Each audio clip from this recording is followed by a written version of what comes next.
Welcome to the very first episode of Back from the Abyss. I'm Dr. Craig Heacock, your host and resident psychiatrist.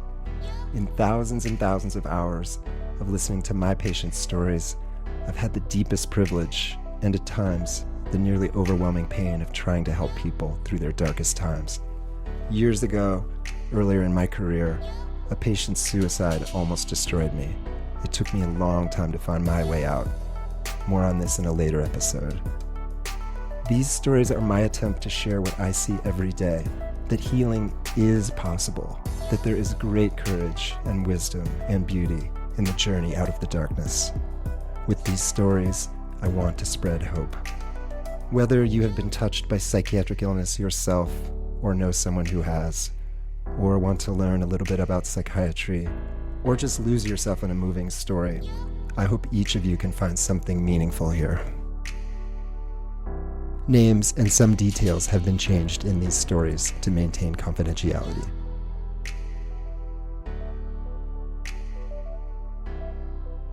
In this, the very first episode of Back from the Abyss, we explore one of the darkest and most terrifying parts of the abyss, coming face to face with the desperate and overwhelming need to die.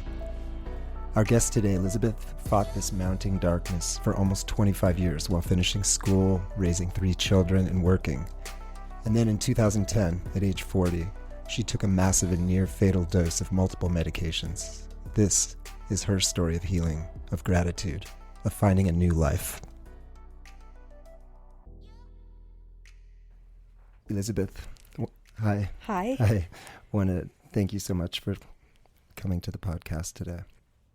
I was thinking maybe we would start in the year 2010. You and I spoke a little bit before the show today that there's sort of a part A and a part B to your life, kind of pre-2010 and post-2010. Yes. Mm-hmm. So April 2010, I had a very significant suicide attempt that was almost successful. And unlike any previous suicide attempt or any bad thoughts or dark places, this was a time where I really, really wanted to die. And it showed because I was in the hospital on a ventilator for 5 days, and then I was in a psychiatric facility for a week after that. But I know that feeling, and I will never forget how I felt and how dark and hopeless I felt. That was the darkest point of your life? Yes, yeah, definitely. How long did that fall into the darkness last in 2010? Maybe you could tell us a little bit more about the days, weeks, months preceding your near-fatal suicide attempt. Well, going back, I would say that it started in that winter, but I didn't realize how sick I was. It was in reading journals and really thinking about it and thinking about, really trying to think about when I was sick. I would say the entire winter, and it was up and down. My doctor wanted to put me on a drug that I didn't want to be on. And so I have several journal entries that reference that. And you didn't want to be on because? Side effects. One of the biggest one I didn't want was weight gain. One of the painful truths in psychiatry is that many of the most powerful and effective medications have weight gain as a primary side effect. This seems to occur through a combination of increased appetite, carbohydrate cravings, and disrupted insulin metabolism. And I was thin and petite, and the idea of putting on even 10 pounds was just like garish. I mean, it was like that would be the worst thing to happen to me in my entire life. But I was nervous about any major side effects. So part of you knew that things were spiraling downhill and your doctor's telling you, try this medication. It might cause some weight gain. Right. And then there were like things like drooling, and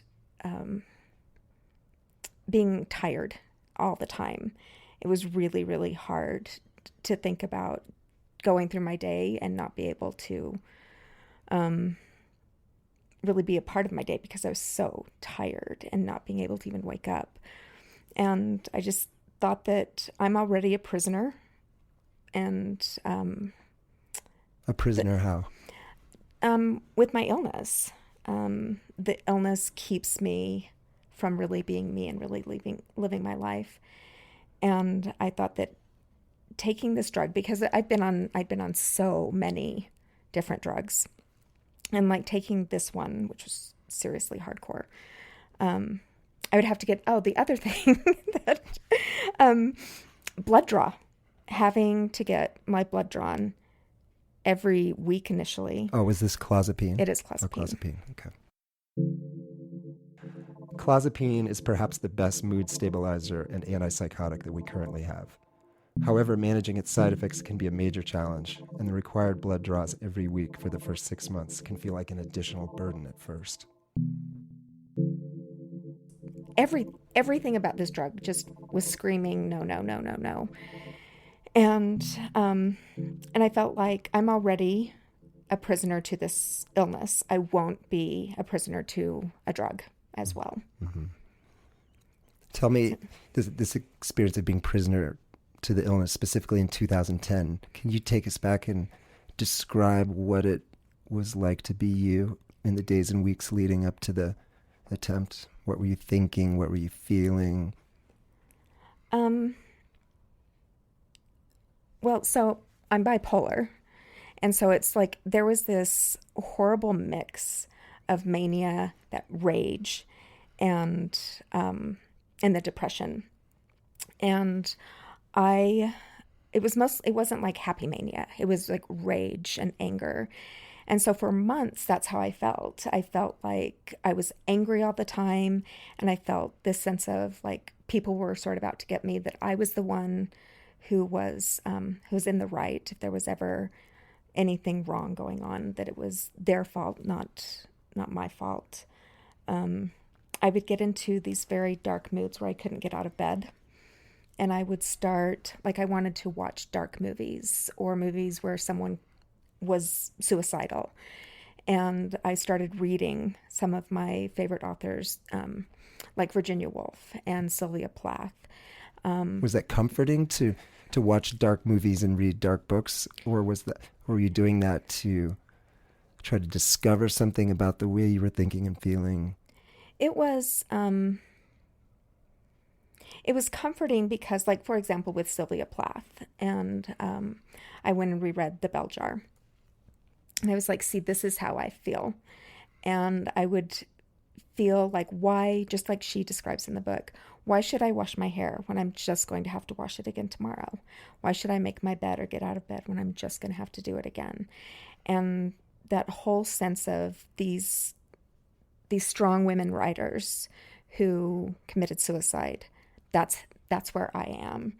And it was a strange comfort to think that I'm not alone. And I didn't at the time think, oh my God, this is a cry for help. I'm suicidal. I'm like, really identifying with these authors. I just thought, see, this is what's normal. This is what people do when they feel this way. And I didn't want to get out of bed. I didn't want to eat. I didn't want to have good relationships with my family. You didn't want to have those things because they seemed pointless, or they seemed like too much work, or? Too much work, yeah. And just both, I guess. Like nobody understood. I felt like I was the only one in this world who understood. In fact, I am thinking of one of my journal entries where I say, for everyone else, this is clinical. They look at me and they see, oh, you need to get out of bed. You need to do something. My doctor, it's clinical. He wants to write me a prescription. And for me, this is my life. And why can't people just understand that I don't want to be a prisoner, and yet I am. I'm a prisoner to this depression, and yet I couldn't, there's not really a way to make it make sense to other people. Was it that you couldn't, you said your doctors thought of this as clinical, wanted to give you a medication, Clozapine. Was it that you were not able to separate the illness from you, Elizabeth, like as a person? Like, it sounds like what you're saying, like it was possibly so tied up in you that you weren't able to separate. I think that's very accurate. That, and that's why I viewed that drug as like yet another oppressive thing that people were trying to put on me, that no one really understood the pain that I was in. And so interesting. So it's like your doctor trying to help you felt like almost like putting the thumb down on you. Like, yes. Yeah. I did feel that way. As people fall into more severe depression, they typically lose their insight. They become increasingly unable to see how ill they really are. They may see treatment as unnecessary or even wasted on them. And that's why, again, going back and reading these things, is that was the only way that I felt that someone could understand me, were people who were already dead and had committed suicide. So, looking back at your journals, was there any evidence that there was a part of you that recognized what was going on, that you were quickly, steadily falling into a hopeless, suicidal place because of a mood disorder? Was it, or looking back at your journals, was it that it was, again, so part of who you were that... When I read my journals and look back, it almost feels like I'm reading, like, who is this mad person? Who is this person? It doesn't feel like me, and yet it is me. I don't know if I can really explain that. But it's clear that as a healthy person reading it, oh goodness, there's this progression, and you can see this descent into this darkness. Even my handwriting, when I look at my journals, there would be times where it was like completely normal and a beautiful script, and then it would descend into this like angry print, and even it would slope downward on the page, not following the lines that were there. It would just like start to get really angry. I also, thinking back, I did write, like, what would I do? I wrote an entry that said, I don't know if I would leave a suicide note. And that's how it started. And how long was that before the actual attempt? That was in February. 2 months. Yeah. And it was like, I don't know if I were to kill myself, if I would leave a suicide note or not. What would I say to my kids to make this, because they're going to hate me for doing this. I know they're going to hate me. So what could I say? Nothing. There's nothing I could say. So why leave a note? And that was also the time when I started writing down quotes from female authors or from movies or whatever, that I thought I was very clear at the time. I thought, this is going to make sense. If I commit suicide, then this will make sense to everyone, and everyone will understand if they just read these. And looking back now, I realize, no, that's not something that people will understand. It's something that only makes sense to you. Mm-hmm. Was there a rationalization that you were trying to build in your head, a case why you should die, or why the world or your kids would be better off without you? Yes. And I didn't realize that that's what I was doing at the time, but that was absolutely what I was doing. And what was the crux of your argument? Of why it would be... Yeah, why you needed to die. Well, first it was for me, because I was so tired, and I was just tired of living the way I'd been living, and it was so painful. And if I was tired and it was hard for me to be alive, then certainly it was hard for my children to be a part of my life, and they would be better off with people who were not hurting them. And I felt like my life was hurting them, and that they would have better lives if I weren't there. And your husband as well? Yes. That he would be better off without you? Absolutely. And your kids would be better off without you? Yes. And I didn't even think, like, because he's their stepdad and it's my second marriage, I didn't at all think that any sort of thinking ahead that, oh, well, he probably wouldn't be able to be a part of their lives and any different ways that might enrich their lives. Everything was gone. It was just very clear I was a problem. I needed to not be a problem. And the way for that to happen was for me to commit suicide. Mm-hmm. I wanted to die. I remember being this mix of crying and depression. If I were just depressed, I wouldn't have had the energy. Mm-hmm. But I had that manic rage. And I remember, like, planning it out. Again, going to, like, writing down those quotes, and the quotes were fueling you. Mm-hmm. Mm-hmm. They were, absolutely. And just thinking, okay, I'm ready. I have everything outlined and everything is set to go. And I had a lot of, we'd tried a lot of different meds. And so I had a lot of meds in my arsenal, 3 months of different meds. And I had, had you been hoarding them mm-hmm. with that purpose? Sort of, but, here's the thing, like, I kept going back to therapy and I kept going back to my psychiatrist because I felt like there's got to be something out there that is going to drag me out of this. It's going to make me well. Like, if I had not had meds, I was at the point at this time where I would have found another way. I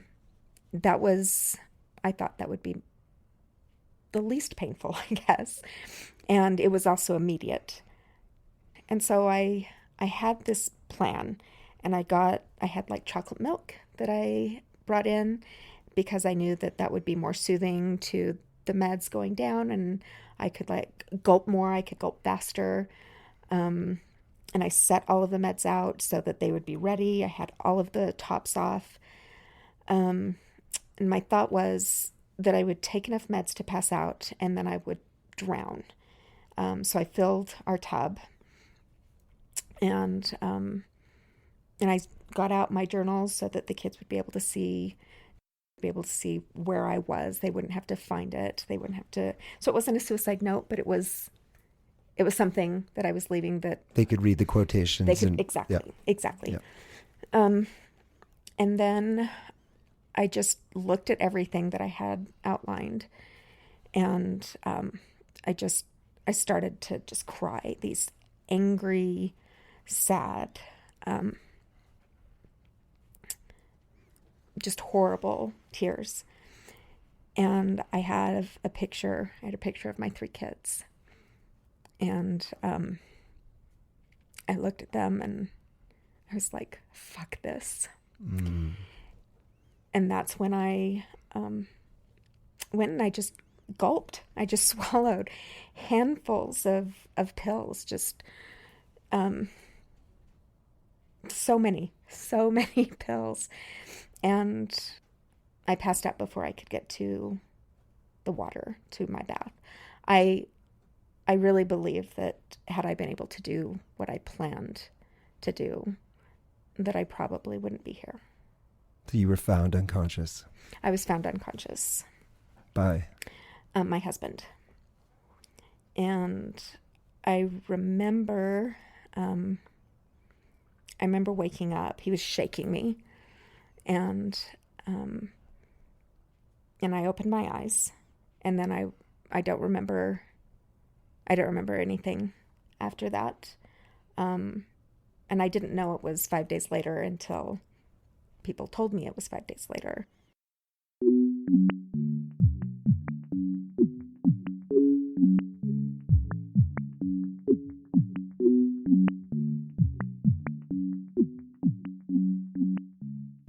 And I woke up to, it must have been a nurse, telling me to cough and telling me that don't talk, don't try to talk. And my eyes flittering open. And instead of thinking, oh, great, I'm alive, this is fantastic, or here I am, the first thing I thought is, oh, fuck. Like, this is worse. Waking up and having to deal with life again and knowing what was going to come. Like, I knew that my ex-husband was going to try to take custody of the kids. And even as you were waking up, those first hours and days, you knew that was coming. I knew what was ahead of me and that it was not going to be good, and that I didn't know if I would have it in me to do that. So I didn't feel any sort of gratitude or, yay, I'm still here, or it was regret that I didn't do it right. And do you think your husband knew that? I mean, as you were coming out of this, do you think he could sense? I think he could. Mm-hmm. I think he could. In fact, I know he could, because when I was in the hospital after this, psychiatric hospital, not hospital, he kept trying to tell me, you need to pay attention, you need to do what your doctors are telling you, you need to focus, you need to do this to be well. And I just was angry.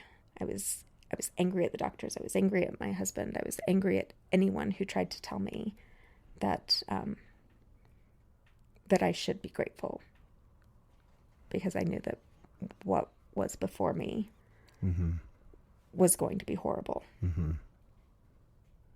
How long did it take to start to feel some measure of gratitude that you survived?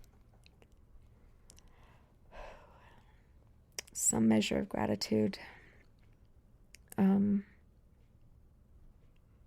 That's hard.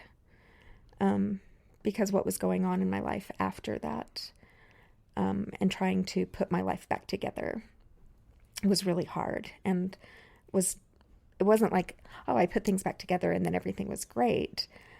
But I would say about a month or so, maybe even 2, that I started to feel like, okay, this is how it is. Let's figure out how to make this work.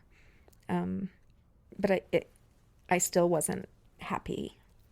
So it sounds like it started with more of a grudging acceptance. Yeah. Like, this is going from the deepest disappointment that you didn't die to, okay, now what? Now this is what I have to do. Right. I went out of town it must have been June. So the suicide attempt was in April. And in June, my aunt invited me to come visit. And I remember having a lot of talks with her about gratitude and about that each day, if I could try to find something to be happy about each day, that would help me in recovery, in finding myself again. And so I really, really worked. It's not like I just crawled out of this and then all of a sudden, I was better. It's active. Even to now, being grateful that I'm alive is active. It's not something that I did once and got better. But it's every day. Mm-hmm. Was anyone angry with you? I don't know. Thinking about my husband as well, I think that going back to Clozapine, he wanted me to take that as early as my psychiatrist did. He was like, I don't care if you gain 50 pounds. Like, we've got to do something to get ahead of this. And so my talking about not wanting to take that drug, or even not wanting to try other drugs because I was just so insistent that the side effects were going to be too much, that's when he would get angry. Mm-hmm. And where it seemed like he had little patience, because he's like, do you not see where we were? We were there at one time that it almost destroyed everything. Did the near death in 2010 change anything between you and your psychiatrist? I think it did. I actually wrote about that too. And about the very real relationship that I feel. He's been my psychiatrist for 14 years. And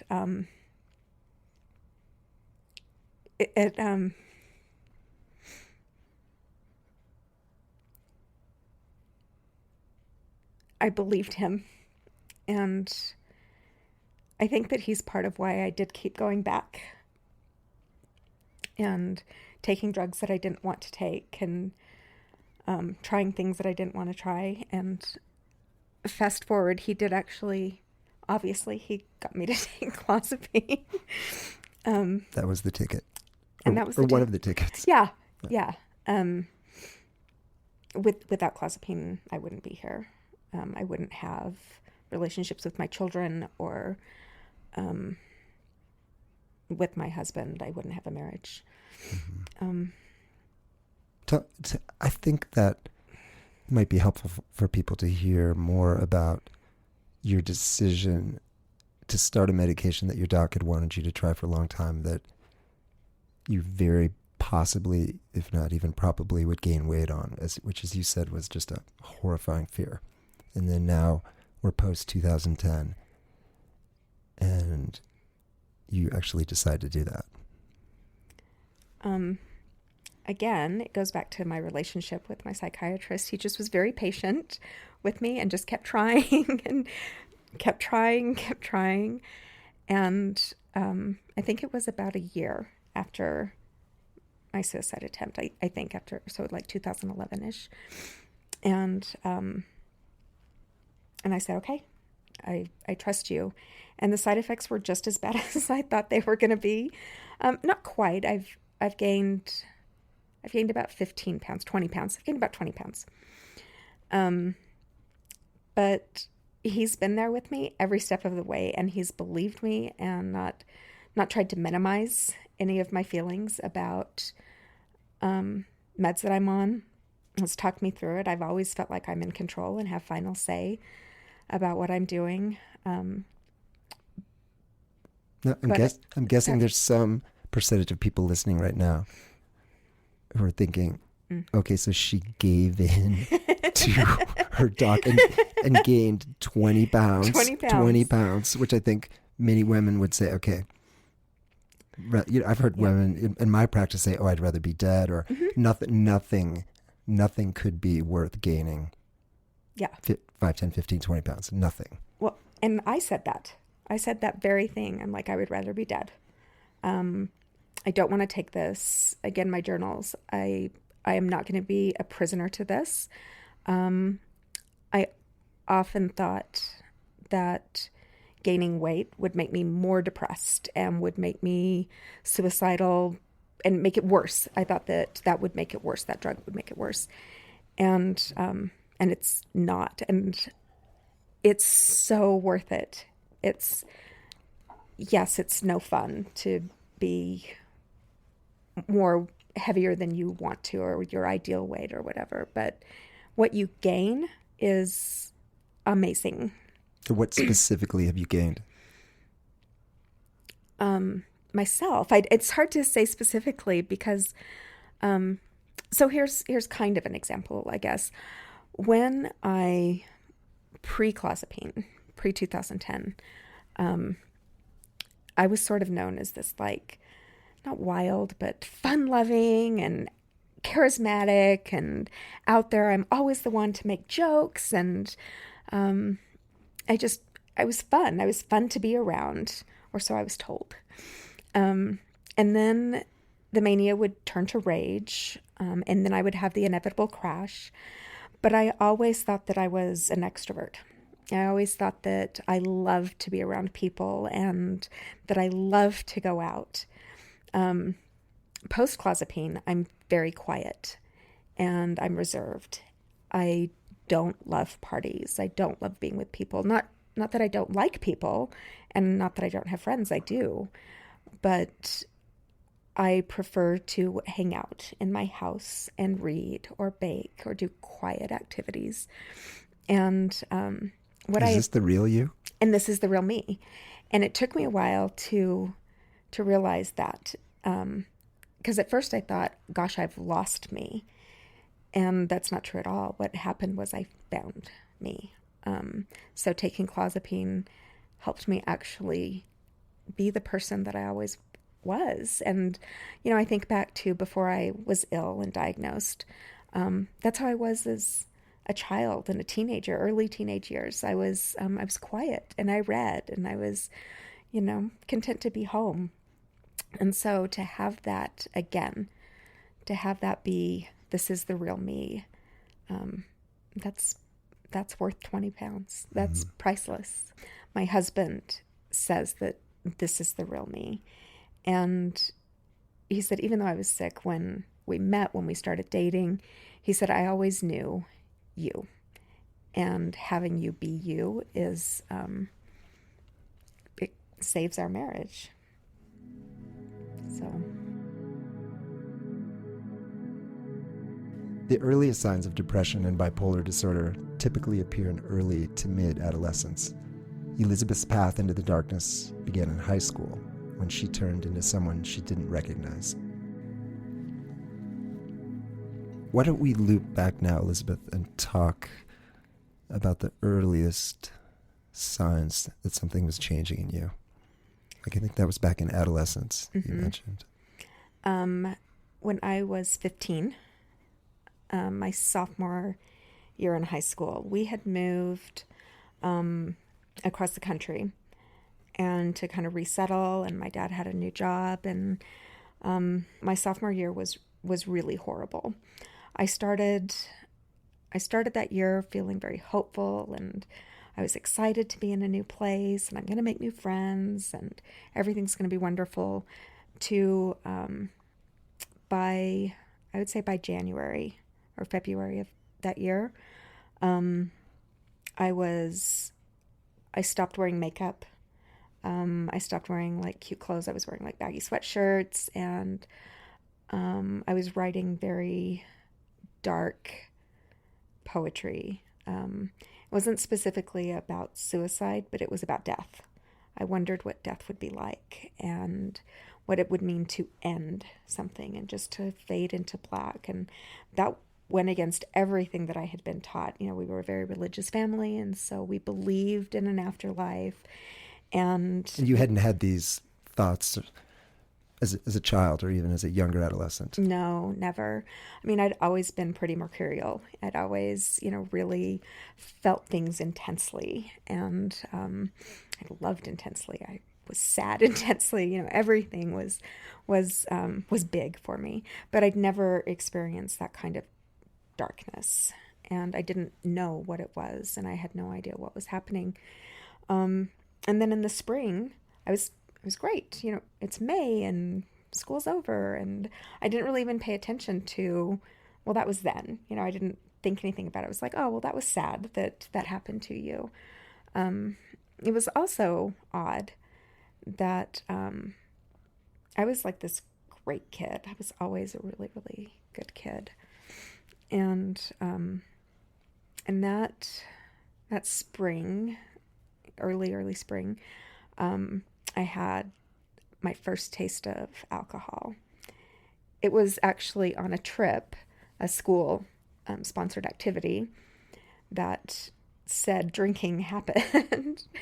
And and they found out about it. Our chaperones found out. And so I was suspended for 2 days because it was a school thing.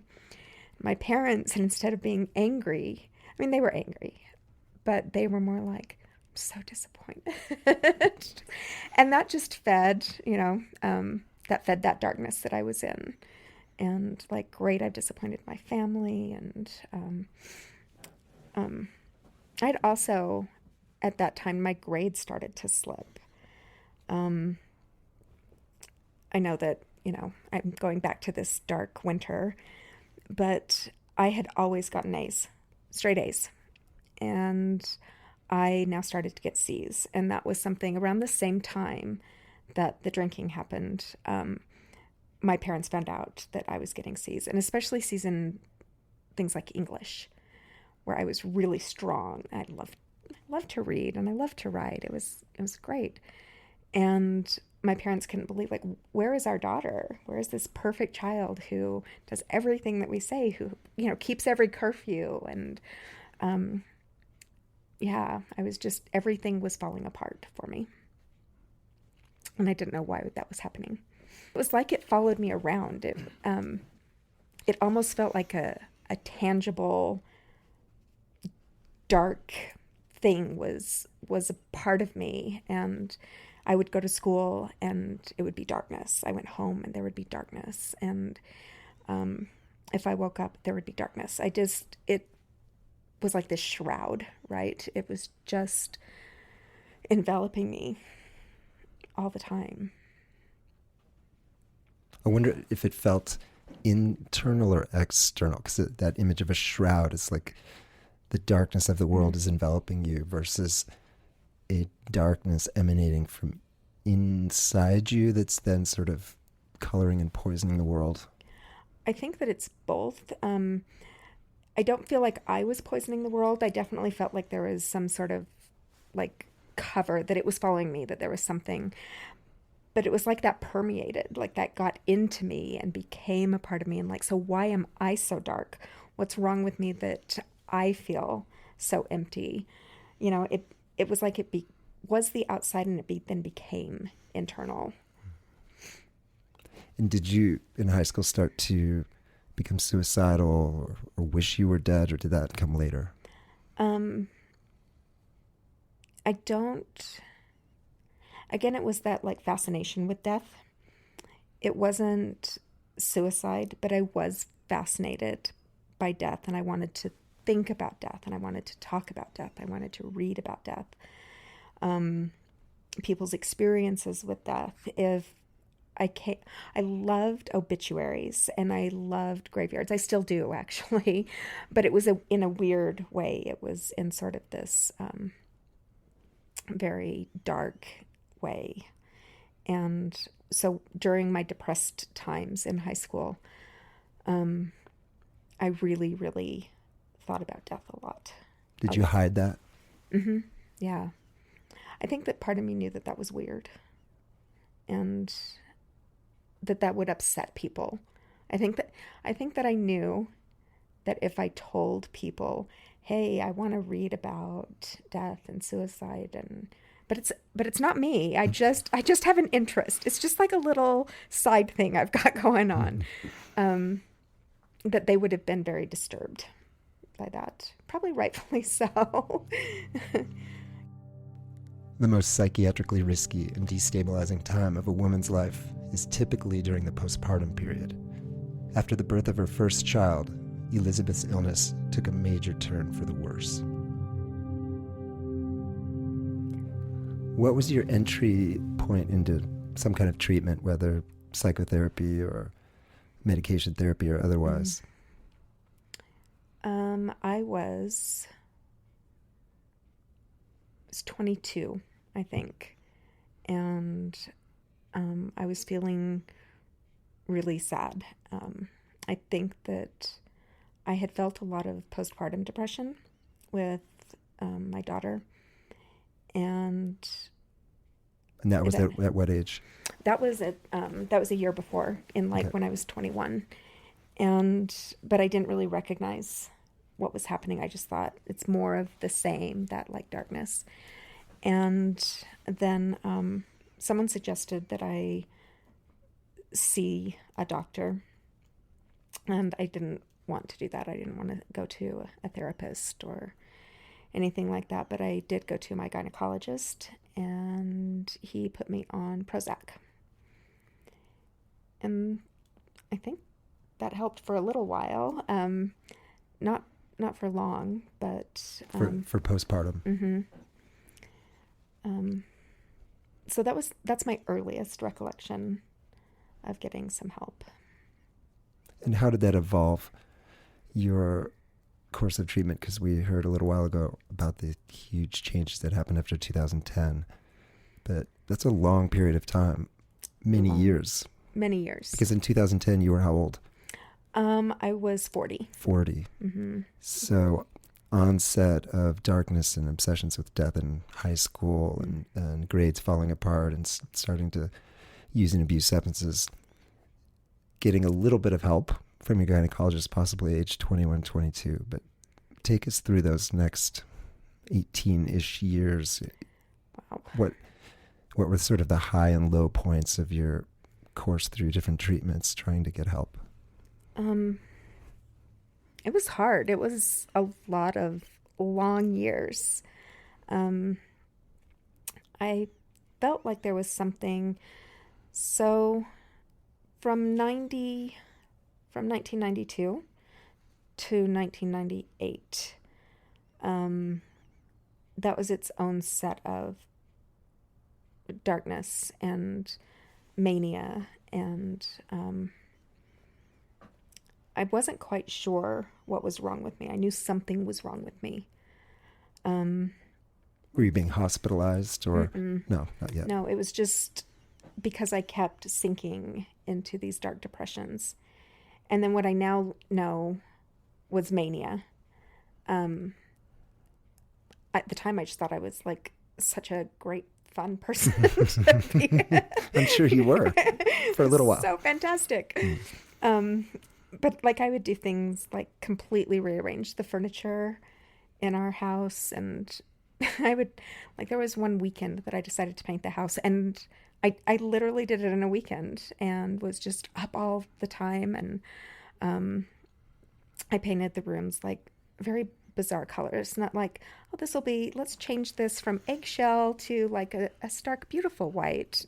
No, I did like robin's egg blue and pink, and that made perfect sense to me at the time. Like, why wouldn't anyone do that? And now looking back, I'm like, that's so ridiculous. Like, why did your friends not raise their eyebrows and say, okay, that's really, really strange that you just decided to do that? And there were things like that all the time that I was doing. And I didn't really know that those were tied together, like having these great highs and then these big lows. I didn't know what that was. So you're raising 3 little kids, having these huge swings of mood and functioning, and at times being very productive and euphoric, and then crashing. But most of the time when they're little, not getting any kind of treatment help. Right. And I regret that.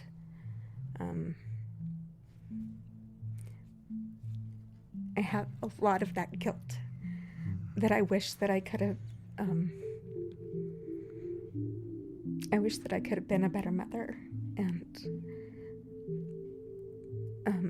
that I could have done fun things like taking them for picnics and to the library and on all of these outings, not just when I was super high, but that I had been consistent and in my moods, that I had been treated. I wish that I had been treated so that I could have been a better mom to them. Was anyone trying to reach out and say, Elizabeth, hey, maybe you should see someone or get some kind of treatment, or were you pretty alone during those years? I was pretty alone. Mm-hmm. I know that there was judgment. Family, friends, people at church, but no one said, there's something wrong, let's help you, let's figure this out. It was just a lot of blaming and shaming and... blaming and shaming from your family? Everyone. I felt like, and part of this might be the illness too, but I felt like everyone was against me. I felt like there was no one to help. I felt completely alone. When I look back on that decade, when I look back on the 90s, people talk about the fun things that were going on and, politics or movie stars or, the internet and all of these, things. And for me, it's just a dark, horrible time. That's all I remember, is it being a horrible, horrible time. The 90s being sort of a lost decade. Mm-hmm. Yes, it's definitely a lost decade. Which is sad, because that was a lot of when I was raising my kids. And it was just, I was so sick that there are just so many months and years that I just... Yeah. And your first husband didn't see it or try to help you get help? No. And your family didn't see it or recognize it? No. That sounds so lonely. It was very lonely. It's a very lonely time. And I mean, to my credit, I was doing the best I could. I feel so much guilt for things, but I don't know what I would have done. I don't know how I could have done anything different than what I was already doing. It sounds like you were doing the best you could. I hope that was enough.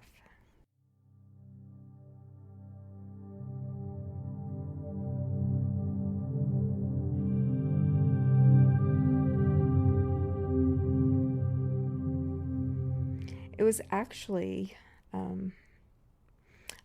I was the one who actually wanted to seek treatment for bipolar disorder. I had read something, and I said, that sounds like me. And I don't know exactly what it was. I think it was a university, like it was a research paper, and I don't know how I came across it, but when I read it, I thought, this sounds like me. And I didn't want to self-diagnose, but knowing that I had had treatment for depression for so long, I thought maybe there's something there. Maybe I should pursue this. And that's when I actually sought help from a psychiatrist. When was this? 1998. So you had to find that path yourself. Mm-hmm. Even my ex-husband at the time said that was, I don't know the words that he used, but he said that you're not crazy. It was something like, it was along those lines, right? That there's nothing wrong with me. That this is a huge... There's like a bar of crazy you need to clear, right, to see a psychiatrist to get psychiatric help, and you didn't clear that bar. Exactly. That, okay, so you may be on an antidepressant. People accept antidepressants. That's like fine. But that's a reach. Bipolar is a reach, and that's really crazy. And we don't want you to be crazy. And so he discouraged my going to a psychiatrist initially. But I really thought, this sounds like me and I need to do something, because it was getting worse. I was going from like these highs where I would, rearrange the furniture and paint the house, to I would be up until 3 a.m. and then I couldn't sleep the next day. And then, it would be more intense, the things that I was doing and the little sleep that I was getting. And you could feel the progression. Yeah. Yeah. And so it wasn't fun.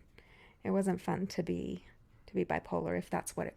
If that in fact was what I was doing was fun, it wasn't that way anymore. And when you went to the psychiatrist in 1998, was your suspicion confirmed? Yes. Yeah. So I thought that it was going to be like I was depressed and I had a little bit of hypomania, and that was it. And it was going to be really a mild diagnosis, right? That it wasn't going to be, I wasn't going to be really crazy. But it came back. He told me that the diagnosis was bipolar 1, and that I had had these long periods of depression. And then he was explaining mania to me. And I didn't like that. I didn't. You were hoping for kind of bipolar light. Yeah, exactly. Yeah. I didn't want to have this big scarlet bee. I wasn't happy about that. One way to think of bipolar disorder is to imagine a control panel of you with a mood dial, an energy dial, a risk-taking dial, a libido dial, a sleep dial, and a motivation dial. Now, imagine that these dials are oscillating awkwardly, not in any kind of coordinated, sensical way. Elizabeth's diagnosis of bipolar 1, or what used to be called manic depression, represents the most chaotic movements of these dials, where more often than not, one feels frighteningly out of control. And so being diagnosed actually made me worse, if that's possible, or I just got sick, and that was just a trigger. Who knows? But I ended up in the hospital for the first time. And I went up to the mountains because that's what I did when I wanted to find solace. And I took a journal, and I thought, I'm going to go up to the mountains, and I'm going to climb this mountain, and I am going to write, and I watched the sun come up. Well, apparently that's not a very normal thing to do when you just leave your house and you leave your kids, and you just do that all by yourself, and no one knows where you are. And then I was up all night, and then when I was leaving, I couldn't get down the mountain. So I was like almost having to, because I didn't go on a path. And so I kind of had to like scoot my way down the mountain. And that was unpleasant. And then I couldn't get my car out of the way. So I kept like doing the trying to get it, back it up and back it forward, back it up, back and forth, back and forth. And I ended up hitting a big set of like rocks. So I hit my car, and then I was furious. And by the time I got home, I was just enraged. And this was supposed to be a beautiful time and a beautiful sunset, and everyone is conspiring against me to on my beautiful outing. And so I don't remember much other than that, except that I was in the hospital because of those mood swings and that kind of behavior. So that was my first hospitalization, and it wasn't long after I was diagnosed.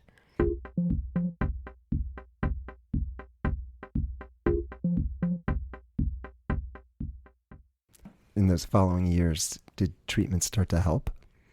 A little bit. I didn't like a lot of the meds that were presented to me because I had had so many bad experiences, but I kept taking them. Did you have any extended periods of feeling and functioning well between 98 and 2010? At the time, I thought I was functioning well. But no. Were you also doing psychotherapy during that time? I was. Psychotherapy and I have sort of a weird relationship. I like it. You have to find the perfect match. So going back to 2010, they wouldn't let me out of the hospital until I had an appointment with a psychotherapist. And I hated them for that. I thought that was unreasonable. And I kept trying to tell them that I would do it on my own. I promise. I promise I'll be good. I promise I'll go find a therapist. But I wasn't allowed to even leave the hospital without an appointment. And I have found I've had mixed results with psychotherapy. Some therapists I believe are genuinely trying to help you and not try to fix you, but be there on your journey as you find wellness yourself. and others have their own agenda. And you experience some other agendas. I experience some other agendas. Such as? I had someone who was very into, what's that called? The EDMR? Is that EMDR. EMDR, thank you. And that's great. But when I suggested that this wasn't necessarily for me, I felt like I had to put on a show to make her happy, rather than it being the other way around, saying, this is not what is working for me. I need to find something that works for me, not what you want to see come out of this. And it's hard to find people who are really genuine in what they are doing for you. Did you have an experience in psychotherapy that gave you some meaningful insights or support or help along your journey? The one thing that has been helpful is helping me work through the shame and the guilt, because that's always there. It's there as much as the gratitude is. And being able to, I've had someone who helped me sort of work through that, and not where I don't feel so much blame anymore on myself, and realize that it's okay. It happened, and it's okay. How did you get there? And obviously that's a multi-year journey, I know, but from a place filled with, sounds like a lot of guilt and shame, to more where you are today, which is a very different perspective on your story and what happened and what didn't happen. It's interesting. If you want therapy to work, and not only do you have to find someone that's a good fit, all of that, but you have to put in the work yourself. So if I just were to go there weekly and say, okay, teach me how to not feel shame about my past. That'd be a cool trick. Right, that would be great. But I have to put in the work, and I have to do what I need to do to make myself healthy. When I discuss medication options with my patients, I often tell them the good news is the bad news. We have lots of options. It just might take a while to find the right thing. Elizabeth's path finally came to Clozapine, a medication which many psychiatrists believe is the gold standard mood stabilizer. And later, she added ketamine treatments when the darkness started to return.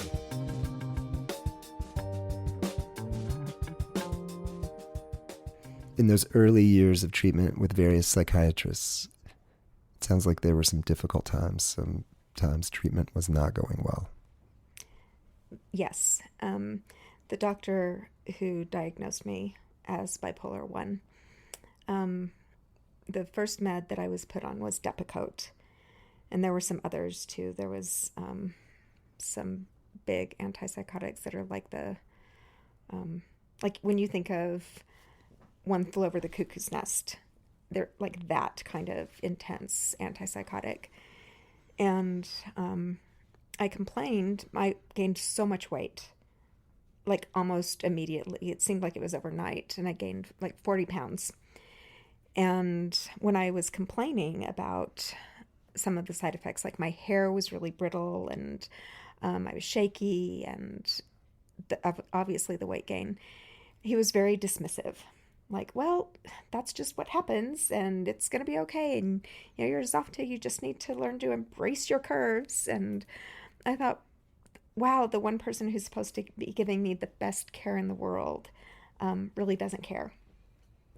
And I found that was really true, and it's the total opposite of what I have now, where I have always felt believed and honored, that my feelings are not just like passed off, but that this is a partnership, and that we're working together to find out what is going to work best for me. And that's extremely different from my early psychiatrist. Mm-hmm. And the psychiatrist in between that. Did you have multiple psychiatrists? I did.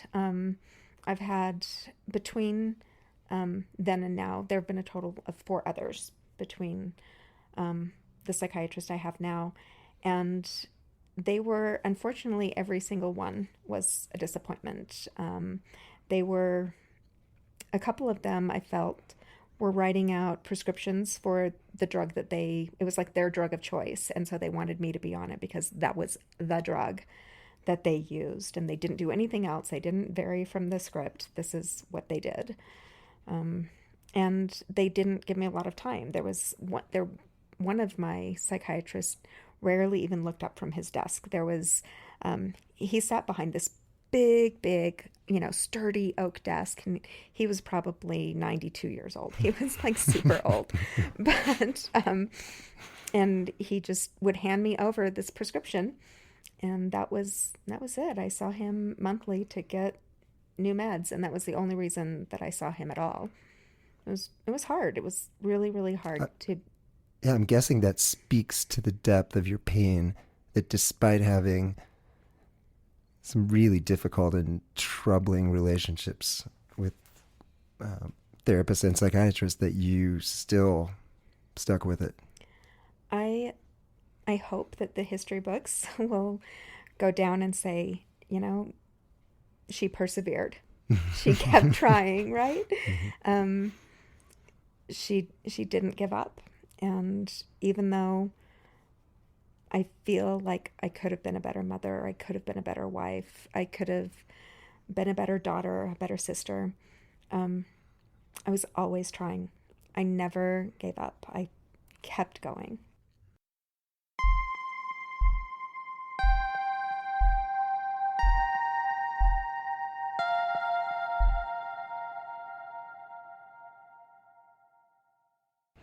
Tell us a little bit about the role of faith, your church. You alluded to that a few minutes ago, that you grew up in a religious family. How has that been a source of support, healing, and maybe the alternative, and maybe a source of guilt and or shame? How did it support you? How did it hinder you? It's like that forked tongue, I guess. It was really hard. I feel like for a long time, and especially in the 90s, where I was trying to bend myself and make myself fit into that religious box, because that's what people around me were doing. That's what was expected of me.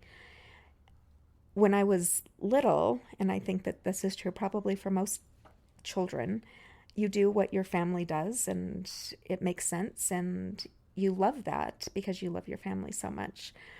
When I started to doubt what I was believing, and it became a source of, when it became a problem, I wanted so much to find comfort there. I knew that, again, in the 90s, I knew that things were terrible for me. And so I tried so hard to fit into that box again. And I felt like my husband would love me more, that I would have a closer relationship with my children, that I would have a bigger support network. And it was the opposite. There was a lot of gossip. There was a lot of pettiness. There was a lot of judgment from the people around me, the people in my church. And it didn't help matters. It didn't help things with my husband at all, like I was hoping it would. Let's fast forward up to 2010 and the time between then and now, 2019. You told us at the beginning of this episode how you came out of your 5-day coma, essentially, and did not want to be alive, and that it took weeks or months before you even began to find sort of the acceptance that, well, this is what I'm going to be doing, and the gratitude for being alive came much later. Yes, I don't think that there was any one thing. Nothing was really linear. It wasn't like I could outline and say 1, 2, 3 made me better, or 1, 2, 3 made me angry, or there was a whole bunch, but I was extremely angry. I was angry that I was still alive. I was angry at my husband for finding me. I was angry at the doctors for saving me. I was angry at the world for how unfair it was that I was sick while other people were well. And I was angry at how people took that for granted, how people just took their normalcy for granted, when all I wanted was to be normal. And I was angry at God. I'd left the church 2 years before, and I'd sort of come to this acceptance that, I believe in science and there is no God. That would make me atheist. Okay, I'm okay with that. Or maybe more agnostic. Let's let the mystery be. Nobody knows what's out there.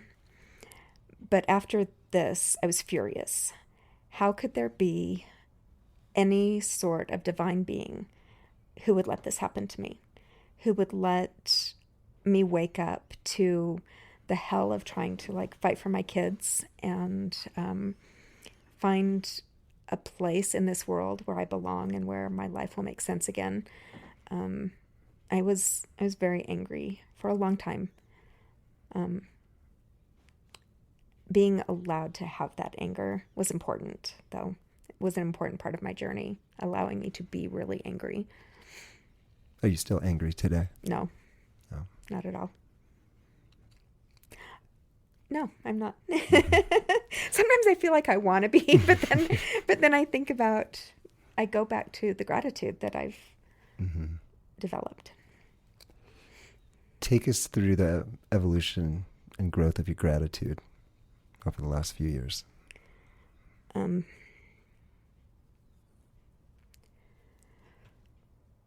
So again, I don't know that anything's really linear, but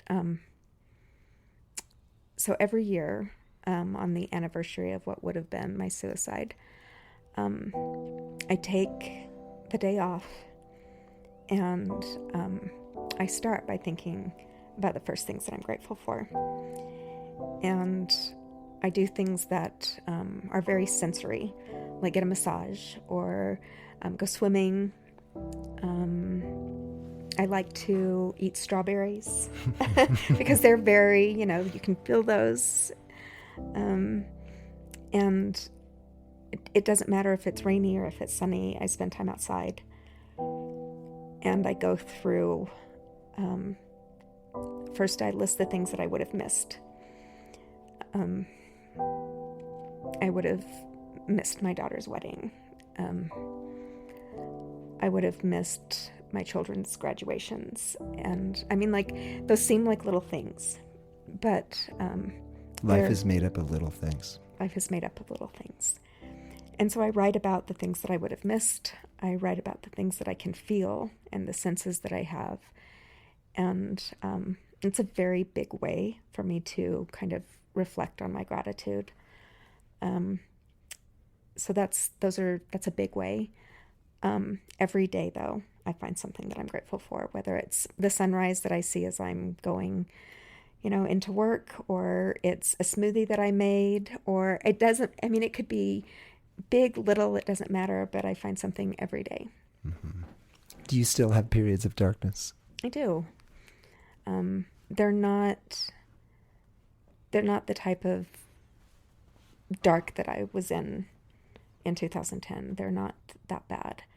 But I do get to dark places where I get sad, and I know it's beyond something bad happened, and so I'm sad about it. It's not something outside of me, but it's this organic, internal me being miserable, and I can't get past it. And I have to find, that's again where my psychiatrist comes in. The first thing I do is I look to my husband, and he says, yep, it's time to call your doctor. And then we come up with a plan. How has that plan evolved over the last 9 years since you almost died? So there's one big thing that I started doing, and We do ketamine treatments. And never in my life had I done any sort of drug, like club drug, nothing ever. And so this was really different for me. And again, it goes to that trust. I'm like, okay, I'm going to trust you. I'll try it. In coming episodes, we will more deeply explore the mysteries of ketamine, perhaps the most hopeful development in depression treatment in the last 20 years. Ketamine seems to trigger a brain reset, a Control-Alt-Delete, if you will, out of depressive and suicidal thinking. And it was really sort of amazing because I could go, not only did it pull me out of a dark place, but then I would have this extended break where I was feeling good. Med-wise, drug-wise, that's something. I mean, there's, of course, the things that I do for myself to try to stay well, but yeah, what do you do to stay well? Well, earlier, like I was talking about the things that I like to do. I bake. I read. I like movies. I like going on walks. And then I try to draw upon the love that other people give. Mm-hmm. Elizabeth, is there one or even a couple final things that you would want to share with our listeners, wisdom or insights or experiences? Because you've had quite a journey. You've had some many deep lows and some hard-earned wisdom.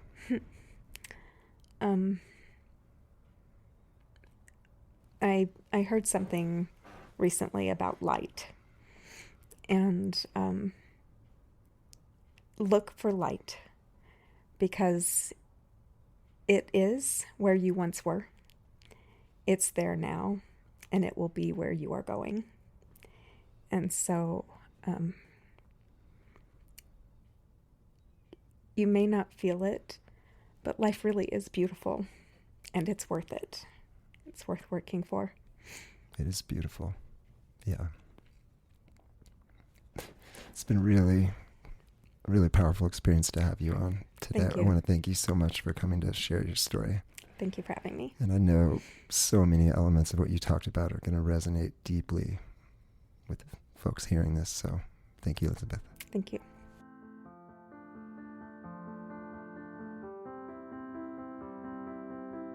What most strikes me about this story is Elizabeth's grit, her fierce intention over all those years to get help.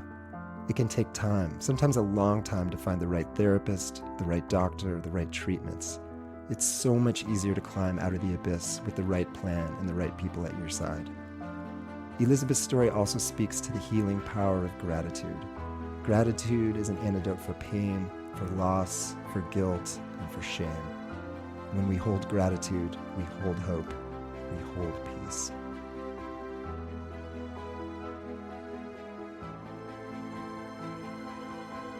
If you like this episode, please share it with anyone else who might find hope or meaning in this story.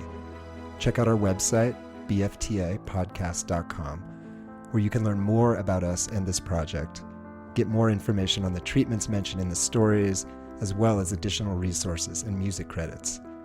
You can also email us with comments or story requests. If you have time, please rate us on iTunes, as this helps us spread these stories far and wide. Much gratitude to my good friend Chris Johnson, who does our sound, and thank you for listening to Back from the Abyss. May each of you find the strength and support to find your way through the darkness.